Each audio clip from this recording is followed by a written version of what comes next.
কাজে আসার আগে 500 রিয়াল অগ্রিম দিতে হবে। এই যে আমরা যে সৌদি আরবের দালালরা আছি, এই যে মামা খালুর কাছ থেকে কিন্তু আমরা এগুলা শিখছি।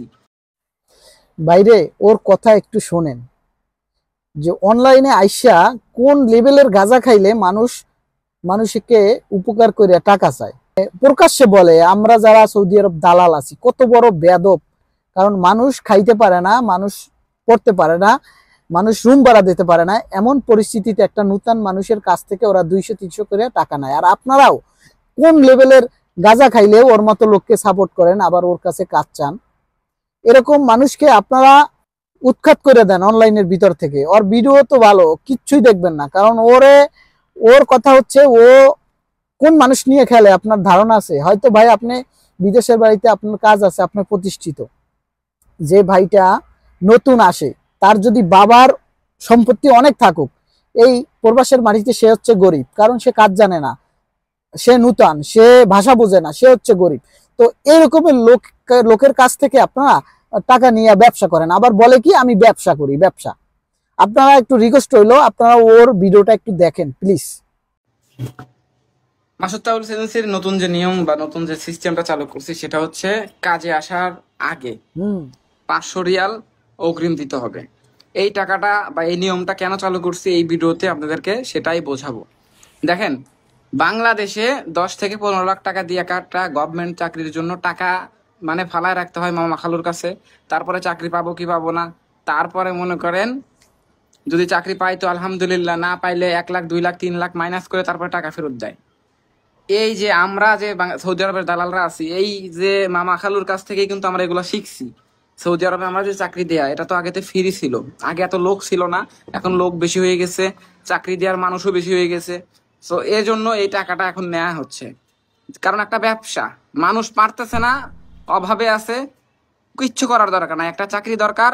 বাসার জমি জমা বিক্রি করে তো বিদেশ আসছে আবার টাকা দিয়া চাকরি নিচ্ছে, কিচ্ছু করার নাই। আমার মতো মাস হচ্ছে 500 রিয়াল 200 রিয়াল পাচ্ছে একটা চাকরি দিয়া, আমার পরে যারা আছে তারা পাচ্ছে 1000 রিয়াল।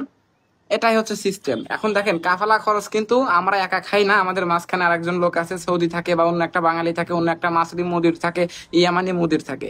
সো কাজে আসার আগে যে 500 রিয়াল নিতে চাচ্ছি, এটার কারণ হচ্ছে অনেকেই কাজে আসার পরে ডিউটি যাওয়ার পরে আর টাকা দেয় না, লোকেশনে আসার পরে আমাদেরকে হ্যাসেল করে, তারপরে আর টাকা দিতে চায় না, ভাই কাজ করবো না। তো আমরা যে সময়টা ব্যয় করি আর চাকরিটা যে তার জন্য কনফার্ম করে রাখি, এইটার জন্য 500 টাকা আগে অগ্রিম নিচ্ছি। এখন আপনারা শুনলেন সব কথা, ও কত বড় ব্যবসায়িক বুঝছেন? আপনাদের কাছ থেকে 500 টাকা অগ্রিম নিবে, শুধু যে 500 নেবে তা না, ও কি বলছে যে ও 200-300 টাকা খায়, উপরে যারা তারা 1000 টাকা খায়, বুঝতে পারছেন? তো আপনার কাছ থেকে নেওয়া হবে 2-3 হাজার টাকার উপরে কাজ দিয়ে। মানে আমি কি বলবো, অনলাইনের মতো জায়গায় আইসা সে বলে যে আমরা যারা সৌদি আরবে দালাল আছি, সরকারি চাকরি করলে বিভিন্ন মামু খালুর কাছে লাখ লাখ টাকা ফালাই রাখতে হয়, তাই ও সরকারি চাকরি দেবে আপনাদের। আর আপনারা এইগুলো দেখেন, ওরে কমেন্ট করেন, আমি তো দেখলাম ওর ভিডিওতে কমেন্ট করতেছেন আপনারা। মানে ওর মতো লোক আপনাদের কাছ থেকে টাকা খায় যাদের কাজ নাই, আর আপনারাও টাকা দেন। আমার রিকোয়েস্ট থাকবে, যত ভাই বেড়াদার আছেন, আপনারা খাইতে পারতেছেন না, থাকতে পারতেছেন না, দেশ থেকে কিস্তি উঠাইয়া সুদে টাকা আইনা তারপর এরকমের লোককে দিতেছেন, কেন দিবেন ভাই? আপনারা হ্যাঁ, একজন মানুষ পরিশ্রম করে, হয়তো সে যদি আপনাকে মানবতার খাতিরে উপকার করতে না চায়, তাইলে তার পারিশ্রমিক দিবেন। কিভাবে দিবেন? সেটা হচ্ছে আপনি কাজ করবেন, সফলতা অর্জন করবেন, তারপর আপনার মনে যা চায় আপনি দিবেন, ঠিক আছে ভাই? কিন্তু অগ্রিম টাকা দিয়ে কাজে কেউ যাবেন না। আমার ভিডিও যারা দেখেন, অগ্রিম টাকা দিয়ে মানুষকে কেউ কাজে যাবেন না। কাজে যাবেন কিভাবে আমি বলে দেই। যদি আপনাদের কেউ কাজ দেয়, সে যদি আপনার কাছে টাকা দাবি করে, হ্যাঁ আমি কাজে যাব, কাজ করব, এটা আমি বলতাম না। এখন কেন বলি? কারণ অনেক ভাইয়েরা আছেন বিপদে আছেন, কেউ আপনাকে শ্রম দিয়া বা কষ্ট করে আপনাকে নিয়ে একটা লাইনে উঠাই দেয়, হ্যাঁ আপনি তাকে খুশি করতে পারেন।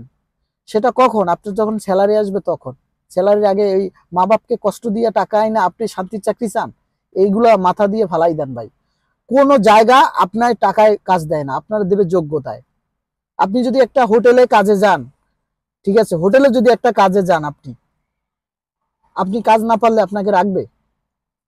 আপনার কাজ দরকার, আপনার যদি একটা হোটেল থাকতো, সেই হোটেলটায় আপনি একটা ছেলে, কেমন ছেলে চাইতেন? আপনি চাইতেন এমন ছেলে, যে ছেলে আপনার আপনার অনুপস্থিতিতে আপনার দোকানটা সাজিয়ে গুছিয়ে রাখবে, সুন্দরভাবে কাজ করবে, হ্যাঁ, এমন। তো আপনি যদি দেখেন না সেই লোকটা কাজ করে না, সেই লোকটা ঘোরাঘুরি করে, তার ফোনে কথা বলে, সে অন্যদিকে মন থাকে, সে কাস্টমার রিসিভ করতে পারে না, কাস্টমারকে সবকিছু দিতে পারে না, আপনি রাখবেন সেই লোক? তো মাথায় রাখবেন, আপনাকে কেউ টাকায় কাজ দিলে আপনি টিকতে পারবেন না। আপনাকে টাকা দিয়ে কাজ দিবে, 2 দিন পরে আপনি বের হয়ে যাবেন। কিন্তু এর ভিতর আছে যাদের দক্ষ লোক, যারা ভালো কাজ জানে, কাজ করছে বিভিন্ন জায়গায়, মানে অভ্যাস আছে, হয়তো সে সেই কাজটা জানে না, আপনি হ্যাঁ জিতে পারেন তার কথায়। তবে আপনার স্যালারি আসবে, তখন তাকে একটা পারিশ্রমিক দিয়ে দেবেন। কিন্তু কোনো দালালকে অগ্রিম টাকা দেবেন না। শত শত মানুষ দালালকে টাকা দিয়ে ভুগতেছে। ভাই, এরকমের দালালি করলে তো অনেক মানুষই করতে পারে, কিন্তু যারা ভালো মানুষ তারা করে না। ঠিক আছে, আমার কাছে অনেক মানুষ টাকার বিনিময়ে অনেক জায়গায় তানাজুল করানোর কথা বলে, এগুলো থেকে আমি দূরে থাকি ভাই। উপকার করলে আপনার উপকার করব, কিন্তু এই এখান থেকে টাকার বিনিময়ে কাজ, এগুলো আমি পছন্দ করি না। এরকমের লোক থেকে আপনার বিরত থাকুন প্লিজ ভাই। কারণ আপনারা যদি একে টাকা দেন, তাহলে অনেক মানুষ আসবে, অনেক মানুষ সোশ্যাল মিডিয়াতে আইসা ব্যবসা করবে। এর নাকি ব্যবসা, আপনাদের কাছ থেকে টাকা নেয়, যাদের কাজ নাই, যারা খেতে পারে না, যাদের রুম ভাড়া নাই, তাদের কাছে নাকি ব্যবসা করে। ভাই কি বলবো, আপনারা আর সাপোর্ট করেন এদের, অনেক দুঃখ লাগে, কষ্ট লাগে। আমরা যারা কাজ নিয়ে ভিডিও করি, সঠিক তথ্যটা আপনাদের জানাই, আমাদের ভিডিওগুলো দেখে না, দেখে শুধু দালালদের ভিডিও। ভাই, যদি সে আপনাকে কাজ দিতেই পারে, তাহলে সে আপনার স্যালারি পর্যন্ত ওয়েট করবে, যে ভাই আপনি কাজ করে টাকা দিয়েন। ঠিক আছে, আর এখন অগ্রিম টাকা নিতেছে, মানে আপনাকে ওর কাছে গেলেই দিতে হবে 500 রিয়াল, তাহলে তো আপনি আটকা পড়ে গেলেন। এরকম অনেক লোক আমি নিজে পাঠাইছি মক্কায়, টাকা ভাই টাকা দিছে আর ব্যাক দেয় নাই। আর অনেক লোক গেছে, আমি বলছি ভাই টাকা দিয়েন না, কাজ হবে, একদিন ডিউটি করবেন, তারপর দিয়েন টাকা, আর না হয় স্যালারিতে দিবেন। বলে স্যালারিতে মানে না। আমি বলছি তাহলে আপনি 2, 4, 5 দিন কাজ করেন, দেখেন পরিস্থিতি, তারপর দেন। কি করবো, কাজ নাই, বৈশা আছে, তারও কাজ দরকার, ছেলে মেয়ে আছে। ভিডিওটা যারা কন্টিনিউ দেখছেন, আপনাদের বোঝানোর জন্য করলাম, কারণ অনলাইনে আইসা এরকমের কথা বলে খুব খারাপ লাগলো, তাই ভিডিওটা করলাম।